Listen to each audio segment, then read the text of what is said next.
నమస్తే, welcome to KNR channel. నేను KV. ముందుగా హెడ్లైన్స్. పార్వతీపురం నియోజకవర్గం నుంచి ప్రచారానికి శ్రీకారం చుట్టిన ఎంపీ అభ్యర్థి కొత్తపల్లి గీత. 500 బైకులతో భారీ ర్యాలీ చేపట్టిన ఎన్డీఏ కూటమి పార్టీ శ్రేణులు.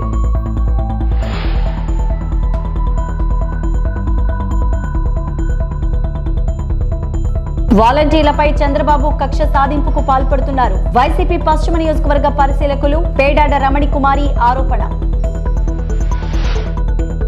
విశాఖ తూర్పు వైసీపీ నేత సినీ నిర్మాత కంచర్ల అచ్యుతరావు ఆధ్వర్యంలో 3000 మంది టీడీపీ, జనసేన, బీజేపీ కార్యకర్తలు వైసీపీలో చేరిక.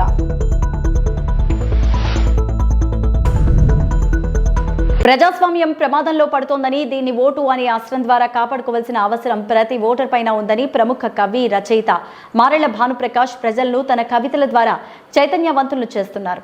ఈ సందర్భంగా భానుప్రకాష్ పెందుర్తిలో మాట్లాడారు. రాజకీయ నాయకులు ప్రజలకు డబ్బు ఆశ చూపించి ఓటును తమ వైపు మళ్లించుకుంటున్నారని ఆవేదన వెలిబుచ్చారు. దీన్ని ప్రజలంతా తిప్పికొట్టాలని పిలుపునిచ్చారు. ఈ సందర్భంగా భానుప్రకాష్ ఓటర్లను చైతన్యపరచడానికి తాను రాసిన కవిత్వాన్ని వినిపించారు.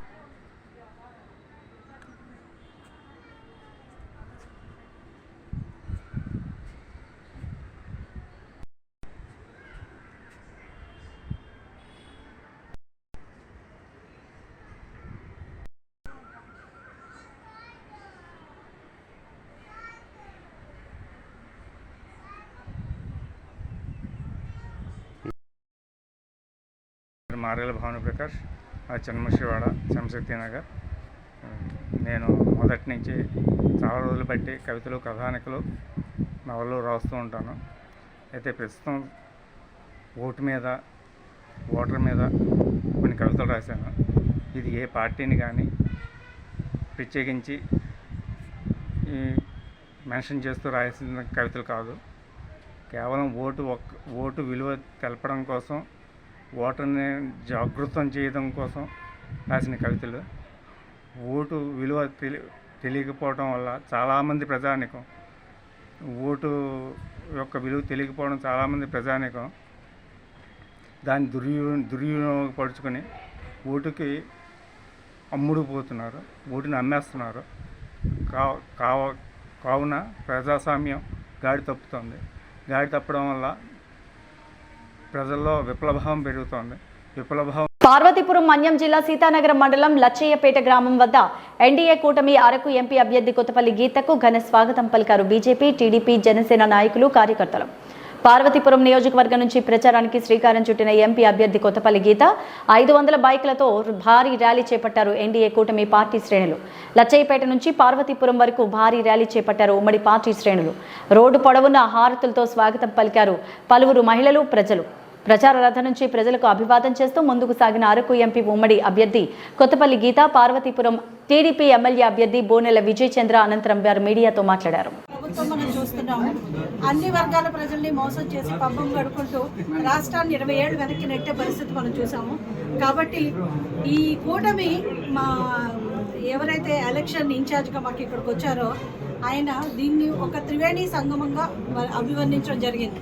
ఎందుకంటే గంగా, యమున, సరస్వతి 3 కలిస్తే ఎంత పవిత్రంగా ముందుకెళ్తుందో, ఆంధ్రప్రదేశ్ అభివృద్ధి కోసం, సంక్షేమం కోసం చిత్తశుద్ధితో ఈ కూటమి పనిచేస్తుందని చెప్పడం జరిగింది.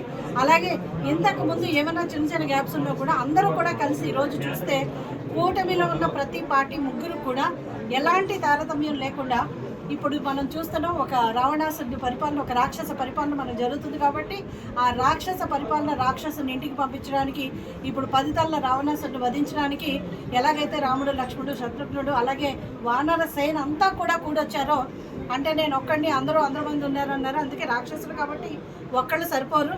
అందరూ కలిసి, ప్రజలందరితో కలిసి మమేకమై ఈరోజు ప్రజలందరూ కూడా ఒక నిర్ణయం తీసుకున్నారు. ఈ రాక్షస ప్రభుత్వం నుంచి ప్రజలు వాళ్ళు కాపాడుకోవాలని దానికి కూటమికి బ్రహ్మరథం పడుతున్నారు. ప్రతి ఒక్కళ్ళు కూడా ఈరోజు రాష్ట్రాభివృద్ధి కోరుకునే ప్రతి ఒక్కరు కూడా ఈ కూటమి కోటేస్తారని మేము నమ్ముతున్నాం. ఇదే స్ఫూర్తితో ఇంకా రానున్న 40 రోజుల్లో కూడా ప్రజల్లోకి ప్రభుత్వ వైఫల్యాలు కానీ మేమేం చేయబోతున్నాం అన్న మా ఉమ్మడి మేనిఫెస్టోని కానీ ప్రజల్లోకి విశాఖలో పలు పార్టీల నుంచి వలస నేతలు పోటీ చేస్తున్నారని, అటువంటి వారిని కాకుండా స్థానిక నేతల్ని ప్రజలంతా గెలిపించాలని వైసీపీ సీనియర్ నాయకురాలు మాజీ ఎమ్మెల్యే అల్లు భానుమతి అన్నారు. మంగళవారం విశాఖలోని పాండురంగాపురంలోని తన నివాసంలో ఏర్పాటు చేసిన మీడియా సమావేశంలో ఆమె మాట్లాడారు. వైసీపీ తప్ప మిగిలిన అన్ని పార్టీలు సామాజిక న్యాయం పాటించడంలో విఫలమయ్యారని, బీసీలకు సైతం తగిన ప్రాధాన్యత ఇవ్వలేదన్నారు. స్థానిక నేతలకే అన్ని వర్గాల ప్రజలు ఓట్లు వేసి గెలిపించి విశాఖ, అనకాపల్లి పార్లమెంట్ల అభివృద్ధికి సహకరించాలని కోరారు. జగన్ ప్రభుత్వం హయాంలో విద్య, వైద్య రంగాలకు ఎంతో ప్రాధాన్యత ఇచ్చారని, ఈ ఎన్నికల్లో కూటమి అభ్యర్థులు ఎన్ని కుట్రలు చేసినా ఖచ్చితంగా న్యాయం గెలుస్తుందన్నారు. కడపకు చెందిన సీఎం రమేష్ అనకాపల్లిలో పోటీ చేయడం విచిత్రంగా ఉందన్నారు. మనం ఆలోచన చేసుకోవాలి. ఎందుకంటే మేము వెటరన్ పాలిటీషియన్స్గా ఎప్పుడో ఒక తరం వెనక రాజకీయంగా ఆలోచిస్తే ఇంతకుముందు ఏ రకంగా జరుగుతుందో ఇప్పుడు కూడా ఇంకా ఎక్కువ అవుతుంది. ఎందుకంటే ఇక్కడ ఎవరికి సీట్లు ఇవ్వాలి, ఎవరిని ముందుకు తీసుకెళ్ళాలి, ఏ వర్గాన్ని ముందుకు తీసుకెళ్ళాలి, ఎవరికి చేస్తే న్యాయంగా ఉంటుంది అన్నది ఆలోచిస్తున్న నాయకులు ముందుకెళ్ళాలి. ఈరోజు చూస్తే ఎవరు కూడా ఈ విశాఖపట్నం వాళ్ళు వచ్చే ప్రతి నాయకుడు పైనుంచి వచ్చిన వాళ్ళు కానీ ఎవరు కానీ చాలా మంచి వాళ్ళు అంటారు. చాలా మంచి వాళ్ళు అంటే చాలా వెర్రి వాళ్ళు అని అర్థం. మంచి వాళ్ళంటే అర్థం ఏంటి? తనకి న్యాయం చేయాలా, తన వర్గానికి న్యాయం చేయాలా, తన ఏరియాకి న్యాయం చేయాలా. ఇటువంటి కార్యక్రమాలన్నీ లేకుండా నాయకులు ఏది చెప్తే అదే ముందుకు వెళ్ళే పరిస్థితి. ప్రజలు కూడా విమర్శనా దృష్టి లేదు. ఇక్కడ లోకల్సా, నాన్ లోకల్సా, లేకపోతే ఏ సామాజిక వర్గానికి పెద్దపీట వేస్తున్నారు, ఏ సామాజిక వర్గాలని చిన్నచూపు చేస్తున్నారు అన్నది కూడా చేసుకోవాలి. ఈరోజు మనం విశాఖపట్నం చూసామంటే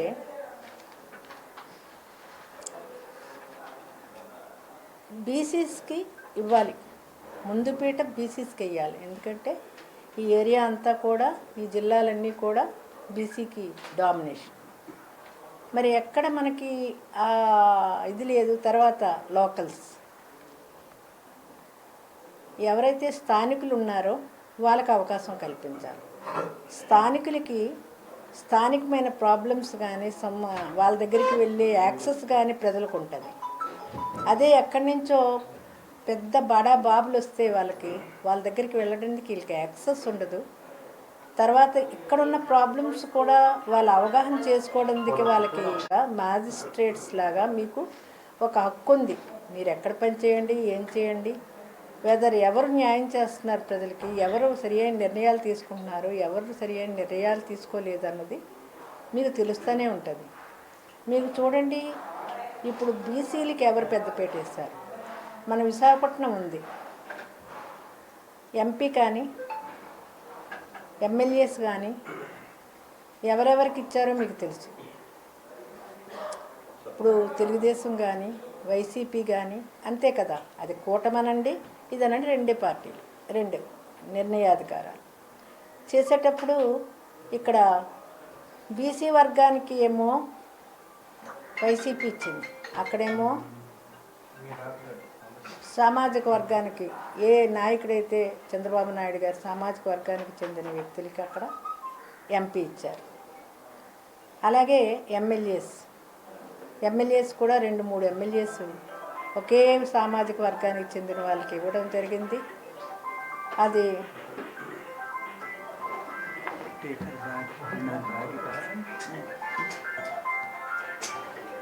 విశాఖపట్నం కానీ ఒక పక్క లోకల్ కాదు, ఒక పక్క ఏంటంటే వాళ్ళు ఏ వర్గాన్ని కూడా ప్రాతినిధ్యం వహించట్లేదు. సీట్లు అది వైజాగ్ ఎంపీ అవ్వచ్చు, వైజాగ్ ఈస్ట్ ఎమ్మెల్యే అవ్వచ్చు, హెచ్ఆర్ఎల్ ఎమ్మెల్యే అవ్వచ్చు. అండ్ సామాజిక వర్గంలో చెందిన చంద్రబాబు నాయుడు సామాజిక వర్గంలో చెందిన చుట్టాలకి ఆయన స్పౌస్ ఫ్యాక్టర్లో ఇచ్చిన సీట్లు అయితే Araku MP, Bheemili MLA, Rajam MLA, Palasa MLA. Araku Bheemili అయితే నాన్ లోకల్స్ కూడా, వాళ్ళు ఇక్కడి నుంచి కాదు, ఈస్ట్ గోదావరి, ఒంగోలు నుంచి వచ్చినారు. అలాగే అనకాపల్లి ఎంపీ కడప నుంచి వచ్చిన వెల్మ దొర, వెలమ దొరకిచ్చారు. ఇక్కడ స్థానిక కొప్పుల వెలంలందరూ కూడా ఆయన బీసీ వెలం అని చెప్పి ప్రచారం చేస్తున్నారు అనకాపల్లి డిస్ట్రిక్ట్లో. ఎలాగండి చేస్తారు బీసీ వెలం అని? కడప నుంచి వచ్చిన వెలం ద్వారా జమీందార్ వచ్చి ఇక్కడ పాలన చేద్దాం అనుకొని వెలముల మీద ఈ ఉత్తరాంధ్ర మీద ఆధిపత్యం చేద్దాం అనుకుని వస్తే ఎలాగ బీసీ వెలం అంటారు?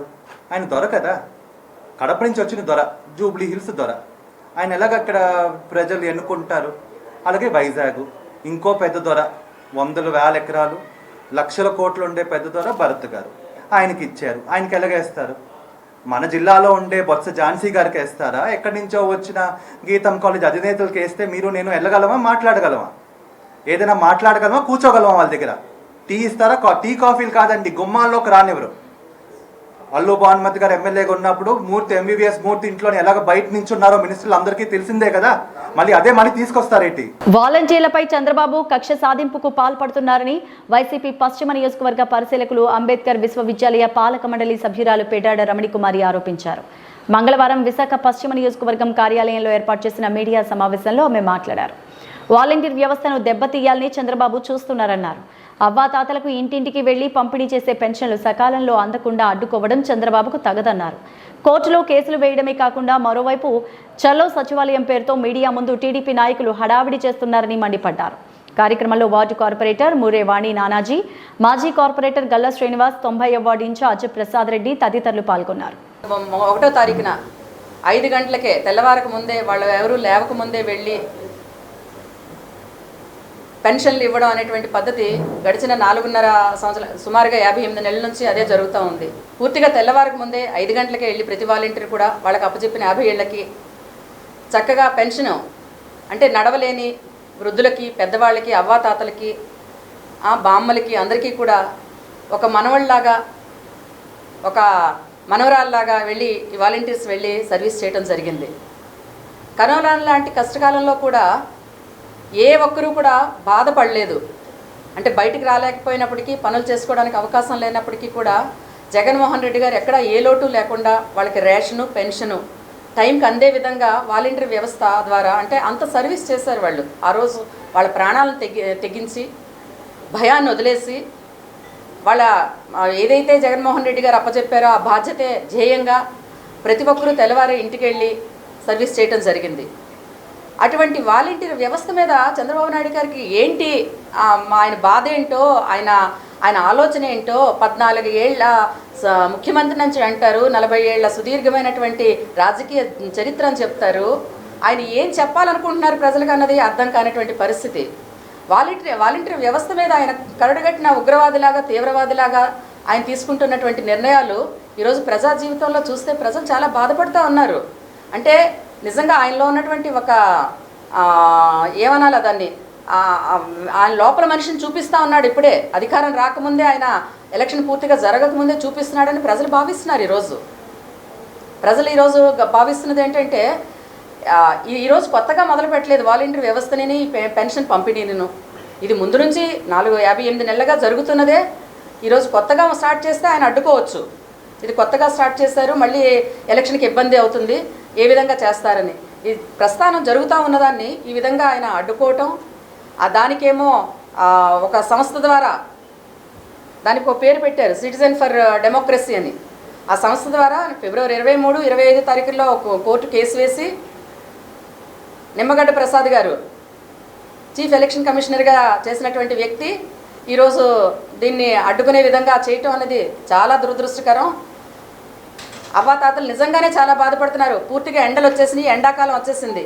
ఈ ఎండల్లో వాళ్ళు వెళ్ళి అలవాటు తప్పిపోయారు. పూర్తిగా 5 ఏళ్ళుగా వాళ్ళు ఇంటికి తెల్లవారి అందరూ అలవాటు పడిపోయి ఈరోజు మళ్ళీ కొత్తగా వెళ్ళి లైన్ కట్టి ఆ లైన్లో సచివాలయం దగ్గర లైన్లో నిలబడి తీసుకోవడం అనేది చాలా కష్టమైనటువంటి విషయం. వాళ్ళకి చాలా ఇబ్బంది. ఎవరైనా పడిపోయి కళ్ళు తిరిగి పడిపోయో లేకపోతే లైన్లో ఉండి వాళ్ళు ఇబ్బంది పడి ఏమైనా అయితే వాళ్ళకి ఎవరు ఆధారం? మేము అడుగుతున్నాం జగన్మోహన్ రెడ్డి గారిని, రాజకీయాలు చేయాలంటే మీరు రాజకీయంగా అవ్వాతాతలకు మంచి చేస్తున్న సీఎం జగన్ను ఎదుర్కోలేక చంద్రబాబు పెన్షన్లు ఇచ్చే వాలంటీరీ వ్యవస్థపై కుటిల రాజకీయాలు చేసి అడ్డుపడుతున్నారని ఎమ్మెల్యే వాసుపల్లి గణేష్ కుమార్ ఆగ్రహాన్ని వెలిబుచ్చారు. విశాఖలోని ఎమ్మెల్యే కార్యాలయంలో మంగళవారం రాష్ట్ర గ్రంథాలయ చైర్మన్ కొండ రాజీవ్ ఇతర వైసీపీ నేతలతో కలిసి ఏర్పాటు చేసిన మీడియా సమావేశంలో టీడీపీ, జనసేన, బీజేపీ కూటమిపై విరుచుకుపడ్డారు. ఎన్నికల ముందు జగన్మోహన్ రెడ్డి రాష్ట్ర వ్యాప్తంగా పాదయాత్ర చేసి ప్రజల కష్టాన్ని తెలుసుకుని ఇచ్చిన హామీలకు మించి అన్ని వర్గాలకు సంక్షేమాన్ని అందించిన ఘనత వైసీపీ ప్రభుత్వానికే దక్కుతుందన్నారు. దేశంలో ఎక్కడా లేని విధంగా 2,50,000 మంది వాలంటరీ వ్యవస్థను తీసుకువచ్చి ప్రజల ముంగిట ప్రభుత్వాన్ని ఉంచారన్నారు. కాలు కూడా మోపని అనారోగ్య పరిస్థితుల్లో ఉన్న వృద్ధులకు ఇంటి వద్దకే 1వ తేదీనే వాలంటీర్లతో పెన్షన్ అందించిన ఘనత జగనన్నదన్నారు. నోటికాడి కూడు లాక్కునే చంద్రబాబు షాడో నిమ్మగడ్డతో ఎలక్షన్ కమిషన్ ద్వారా కేసులు వేయించి పెన్షన్లో రాకుండా 68 లక్షల వృద్ధులు ఉసురు పోసుకున్నారని మండిపడ్డారు. పేదలంటే ఎందుకొంత కక్ష చంద్రబాబు అంటూ ప్రశ్నించారు. నాకు అర్థం కావట్లేదు. పేదవాడి గుండె చెప్పుడు తెలిసి ఉండాలి. అది జగన్మోహన్ రెడ్డి గారికి బాగా తెలుసు. కోట్లాది మంది ప్రజల గుండె చెప్పుడైన జననేత శ్రీ జగన్మోహన్ రెడ్డి గారు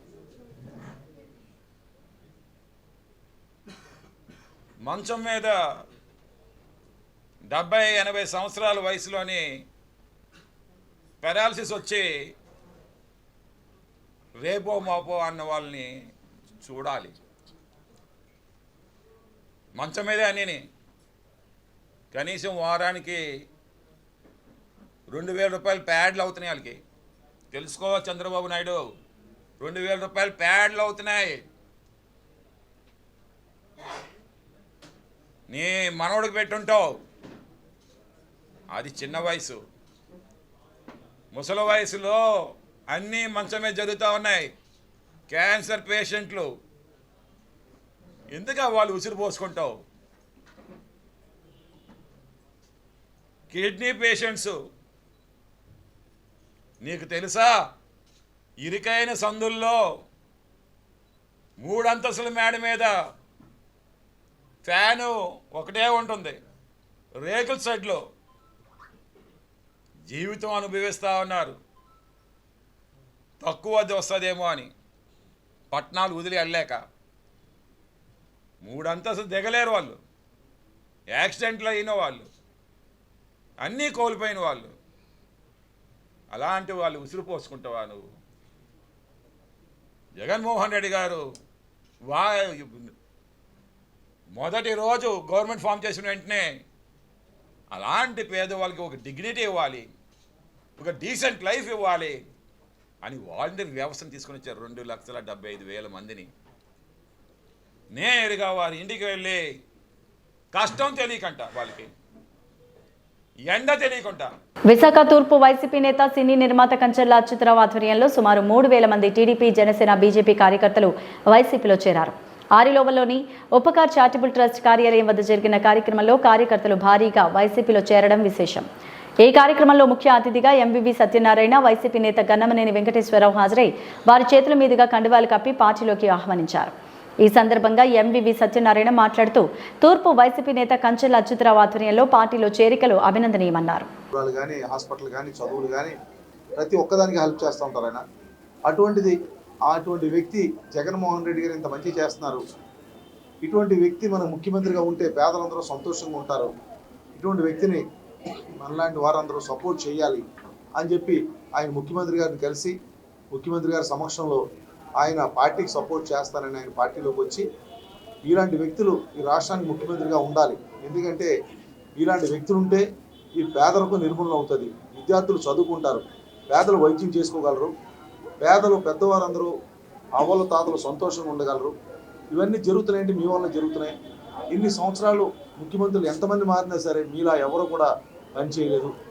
ఏదైతే మీరు హామీ ఇచ్చారో, మేనిఫెస్టో ద్వారా నవరత్నాల కార్యక్రమం పెట్టారో 100% మీరు నెరవేర్చి వేళ పేదలందరికీ కూడా మంచి కార్యక్రమం చేశారు. కాబట్టి మీ వెంట మేము ఉంటాం, మీకు ఎంతమంది ఎదురొచ్చినా సరే మేము మీతో కలిసి ఉంటాం, మీతో కలిసి నడుస్తామని చెప్పి ఆయన దగ్గర ఆయన సంఘీభావం తెలియజేసి ఈరోజు మన పార్టీలోకి వచ్చి పార్టీకి ఎంతో ఆయన సహాయం చేస్తూ ఇవాళ పెద్ద ఎత్తున చేరికలు కూడా చేర్పించి అందరికీ ఆయన చెప్పి మన జగన్మోహన్ రెడ్డి గారు ముఖ్యమంత్రిగా వస్తేనే మళ్ళీ మన రాష్ట్రం బాగుంటుంది, మన పేదలు బాగుంటారు, మన అభివృద్ధి ముందుకెళ్తామని చెప్పి ఆయన చేయడం చాలా ధన్యవాదాలు తెలియజేస్తున్నాను.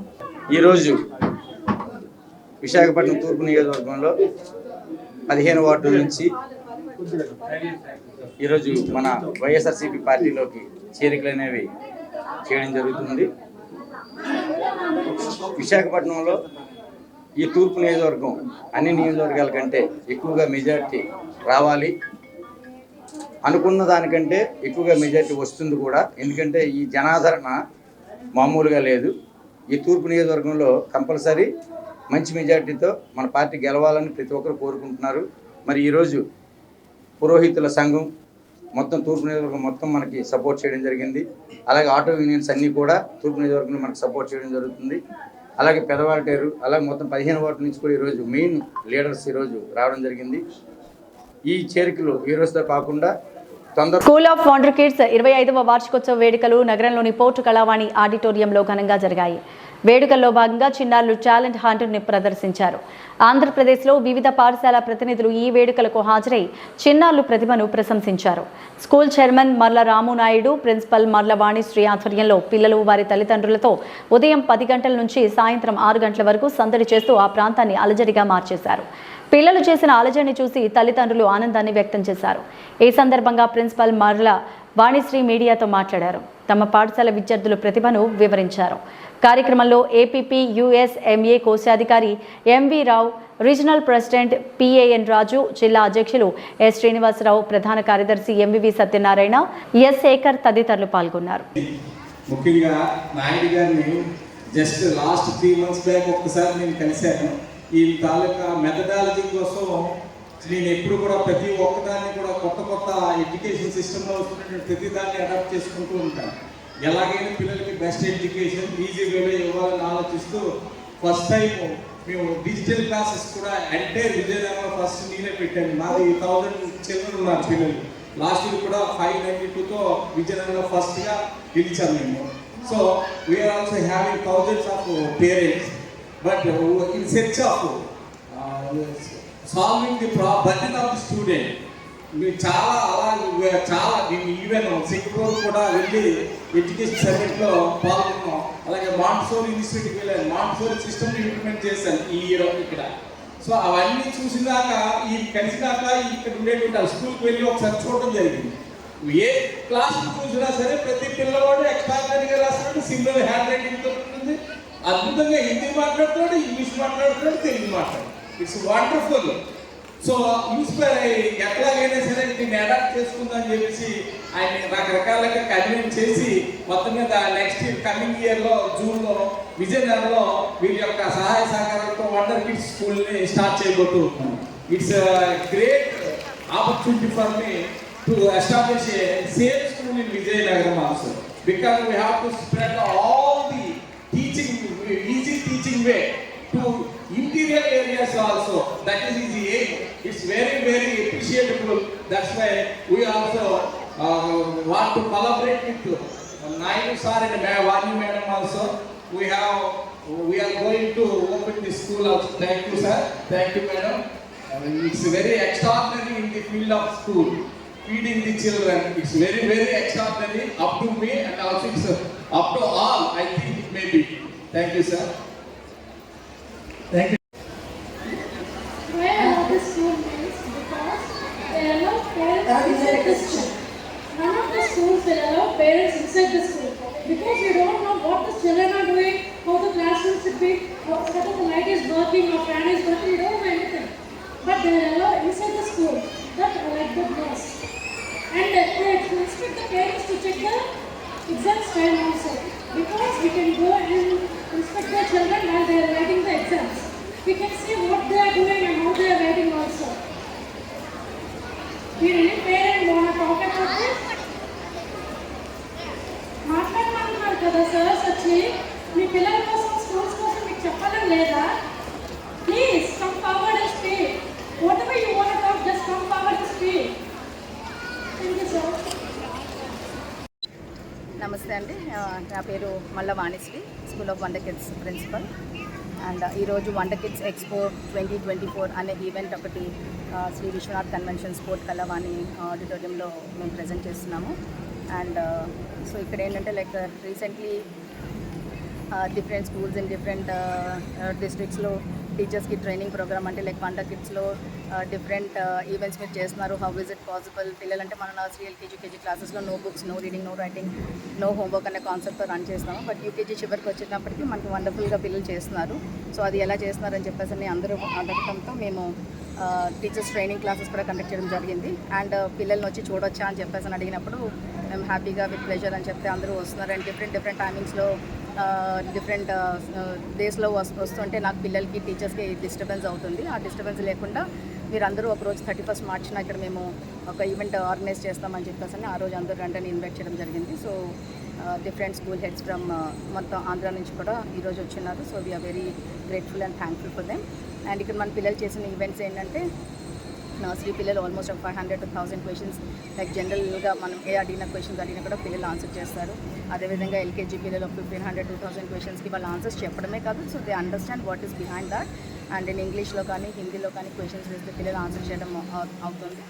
అండ్ యూకేజీ పిల్లలు సో నర్సరీ ఎల్కేజీ యూకేజీ 3 క్లాసెస్లో రిటర్న్ లేకపోయినా కూడా by the end of UKG ఒక 1500 to 2000 క్వశ్చన్స్ మనం బోర్డు పైన రాస్తే అవి చదువుతారు అండ్ ఆన్సర్స్ చెప్తారు స్పెల్లింగ్తో పాటు. సో దాంట్లో అన్ని క్వశ్చన్స్ మనం రాయించలేం కాబట్టి కొన్ని సెలెక్టెడ్ క్వశ్చన్స్ మనం తీసుకొని అవి వాళ్ళ ఎగ్జామ్ పెట్టడం జరిగింది ఆడియన్స్ ముందు. సో పిల్లలందరూ కూడా చాలా చక్కగా 10-15 మినిట్స్లో ఎగ్జామ్ పేపర్ కంప్లీట్ చేసి ఇవ్వడం జరిగింది. అలానే వరల్డ్ మ్యాప్లో స్మాలెస్ట్ కంట్రీ ఐడెంటిఫై చేస్తున్నారు, ఆ కంట్రీ క్యాపిటల్ చెప్తారు, అది దాని స్పెల్లింగ్తో పాటు చెప్తారు. And second class third class mathematical calculations without using paper and pen డైరెక్ట్గా ఆన్సర్స్ చేస్తారు. సో ఇలాంటి ఈవెంట్స్ అన్నీ కూడా ఈరోజు ప్రజెంట్ చేయడం జరిగింది. అండ్ క్లాస్ 1 పిల్లలు లైక్ కేజీ క్లాసెస్లో రైటింగ్ లేదని చెప్పాను కానీ but the end of UKG Pongal vacation తర్వాత we just teach them writing of alphabet and they learn the writing of ABCD only in 1 day. అది 3 hours రాస్తారు. And that event is already placed in Limca book of records and India book of records and so on. So writing వచ్చిన తర్వాత మీరు any school UKG question paper exam పెడితే పిల్లలు రాయగలుగుతారు అనమాట. So అంటే మనం ఇంత ఈజీగా వాళ్ళకి పిల్లలకి ఇవ్వగలిగినప్పుడు మనం ఎందుకు పిల్లల్ని స్టార్టింగ్ నుంచి క్లాస్లో రాయిపించి మళ్ళీ హోంవర్క్స్ ఇచ్చి పిల్లల్ని ఎందుకు ఇబ్బంది పెట్టాలి అలా ఆడుకునే ఏజ్లో అని చెప్పేసానండి. అనేది మన కాన్సెప్ట్ ఇక్కడ. అలానే క్లాస్ 1కి వచ్చాక హిందీ ఇంట్రడ్యూస్ చేస్తాము. Hindi they just only speak that's it, they don't read and write. And class 1లో మాట్లాడతారు. అండ్ క్లాస్ 2 వచ్చేటప్పటికి హిందీ నేర్చుకుంటారు, రైటింగ్ నేర్పిస్తాము. ఓన్లీ జస్ట్ 6 hours రైటింగ్ వస్తుంది. రైటింగ్ వచ్చిన తర్వాత మీరు any article from 5-6 textbooks నుంచి డిక్టేట్ చేస్తే 99% వితౌట్ స్పెల్లింగ్ మిస్టేక్స్ ఎక్సలెంట్గా పిల్లలందరూ రాస్తారు. అలానే తెలుగు క్లాస్ 3లోనే ఇంట్రడ్యూస్ చేస్తాము. అంటే తెలుగు మన మాతృభాష కాబట్టి తెలుగు నేర్పించడానికి మళ్ళీ టైం వేరేగా 1 year ఏమి స్పెండ్ చేయము. నేను 3rd క్లాస్ చివరికి వచ్చినప్పటికీ తెలుగు న్యూస్ పేపర్లో నుంచి ఆర్టికల్ ఏదైనా బోర్డు పైన రాస్తే చదువుతారు అండ్ డిక్టేట్ చేస్తే రాస్తారు 99% with a beautiful handwriting. అలానే క్లాస్ 4 పిల్లలు class 5 mathematical calculations without using paper and pen డైరెక్ట్గా ఆన్సర్స్ చేస్తారు. అండ్ క్లాస్ 5-6 పిల్లలు ఏంటంటే మీరు హండ్రెడ్స్ ఆఫ్ మొబైల్ నెంబర్స్ మీ నెంబర్ ఒకసారి ఇస్తే విత్ అ సింగిల్ లిజనింగ్ మళ్ళీ నెంబర్ ఏంటంటే చెప్తారు. అండ్ అదే mobile number front to back to front కూడా చెప్పగలుగుతారు. And hundreds of objects memorise చేస్తారు. అండ్ మీ డేట్ ఆఫ్ బర్త్ చెప్తే on which day you were born అనేది విదిన్ సెకండ్స్లో క్యాలిక్యులేట్ చేసి చెప్తారు. సో ఈ మెమరీ టిప్స్ ఏంటంటే వాళ్ళకి లెసన్స్ ఏవైతే కంప్లీట్ అయిందో ఆ లెసన్ టీచర్ చెప్తున్నప్పుడే వాళ్ళు జస్ట్ కీ పాయింట్స్ నోట్ చేసుకుంటారు. ఆ కీ పాయింట్స్ బేస్ చేసుకుని they will be able to give the summary of the whole lesson. So ఇప్పుడు పిల్లలందరూ 3rd క్లాస్ అబౌవ్ పిల్లలందరూ ఇండివిజువల్గా వాళ్ళకి ఏ టాపిక్ అయితే వాళ్ళకంటే లెసన్స్ ఏవైతే కంప్లీట్ అయిందో మీరు ఈ లెసన్ పైన మాట్లాడారు ఈ లెసన్ పైన మాట్లాడితే పిల్లలందరూ కూడా మాట్లాడతారు. సో ఏదైతే నేర్చుకున్నారో అది వాళ్ళు ఆ పర్ఫెక్షన్ రావాలి, అది నలుగురు ముందు ఎగ్జిబిట్ చేయగలగాలి, ప్లస్ ప్రెజెంటేషన్ స్కిల్స్ వస్తుంది, ప్లస్ రైటింగ్ స్కిల్స్ కూడా వస్తుందన్నమాట. సో అది మేము ఈరోజు అంతా చూపెట్టింది. అంటే ఎంతో మనం వాళ్ళకి ప్రెషర్ లేకుండా వాళ్ళు హ్యాపీగా చేయగలిగినప్పుడు అంటే చాలా అంటే మన జనరల్గా సిలబస్లో ఈచ్ టర్మ్కి 5 to 6 lessons ఉంటాయి. బట్ వీళ్ళు ఆల్మోస్ట్ 40 to 50 టాపిక్స్ పైన వాళ్ళు మాట్లాడగలరు, రాయగలరు. అంటే అంత చేయగలిగినప్పుడు మనం ఎందుకు దానికి సిలబస్ కానీ కన్ఫైన్ అయిపోయి ఎంతే నేర్పించాలి, ఎంతే చేయాలి, ఎంతే ఎగ్జామ్ పెట్టాలని ఎందుకు అంటామని చెప్పేసి. సో ఆ ఈవెంట్ ఈరోజు మేము ప్రజెంట్ చేయడం జరిగింది. And we are very thankful to all. మీ అందరికీ కూడా ధన్యవాదాలు. ఇవి బులెటిన్ అప్డేట్స్. నమస్తే.